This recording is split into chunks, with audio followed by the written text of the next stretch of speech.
আজকে আমি আম্মাগরে একটা সুন্দর জিনিস আনবক্সিং কইরা দেখামু। হেয়া কিন্তু ভিডিওতে আপনারা দেখে বুঝতে আসছেন, না যারা বুঝতে আসছেন না হেগুলিকে কইয়ে দিতে আসি। ইয়া হইছে পানি গরম করার ইলেকট্রিক কেটলি, যেটা আমি আমার এক আফুর বাসায় দেখে আসছিলাম। আসার পরের থেকে আমার যদিও আগের থেকে একটা ছিল, তারপরও এটা কেনার প্রতি আমার আকর্ষণ জেগে উঠেছে। আমার কাছে এতই ভালো লেগেছিল যে আমি আশেপাশে যত মার্কেট সুপার সব খুঁজেছি, কোথাও কিন্তু আমি খুঁজতে পাইনি। তারপরে আমার ওই আপুর কাছে গিয়েই বলতে হয়েছে, তারপরে ফাইনালি আমি আপুর মাধ্যমে কেটলিটা নিয়ে এসেছি বাসায়। আর আগেই বলেছি যেহেতু এরা আমার খুব পছন্দের আর শখের, তাই এটার আনবক্সিং ভিডিওটা ভাবলাম আপনাগুলোকে একটু শেয়ার করি। এটার ডিজাইনটা একটু আনকমন ছিল, যার কারণে আমি যত দোকানে আর মার্কেটে গিয়েছি কিনা সুপার ওদেরকে ছবি দেখানোর পরে ওরা নাকি ইয়া দেখেই নেই। বেড়ারা এমন উত্তর দিতে আসছিল, আমি তো ভাবছিলাম আমি মনে ইয়া ছবি মহাকাশে বানিয়ে লুয়েছি। যাই হোক, অনেক যুদ্ধ করার পরে এটা আমি খুঁজে পেয়েছি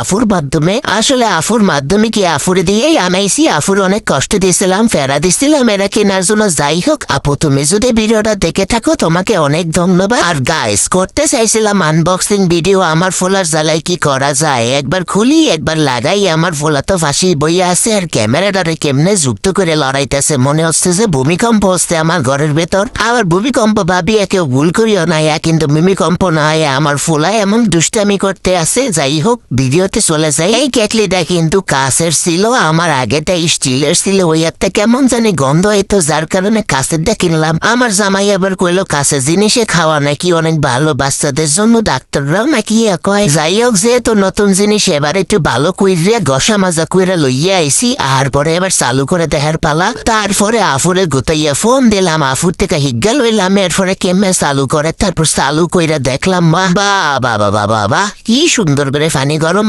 শুরু হয়েছে। ওই যে দেখেন নিচে বুদবুদ করতে আছে পানি গরমের লেগে।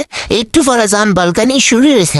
আহা দেখেন কি সুন্দর একটা স্যাটিসফাইং বিষয়, তাই না? মনের অন্যরকম একটা শান্তি লাগতে আছে। যদি না যেটা ইউজ করতাম হেরা তো স্টিলের ছিল, যার কারণে ভিতরে পানি কেমনে বলকা হিয়া দেখতে পারেনি। আজকে কিন্তু খুব সুন্দর করে দেখতে আসছি, লগে আপনাদেরও দেখাইতে আসি। আর একটা কথা কইতে আসি, এটা কইতে কিনছি কেমনে কিনছি, যেহেতু মুই কিনি নাই তাই কইতেও পারবো না। কেউ আবার আমার কমেন্ট করে জিগাইয়েন না। গ্লাসের অনেক কেটলি খুঁজা পাইবেন, কিন্তু এরম ডিজাইনের আমি আর খুঁজা পাইনি। যাই হোক, টাটা বাই বাই, সবাই ভালো থাকবেন, আল্লাহ হাফেজ।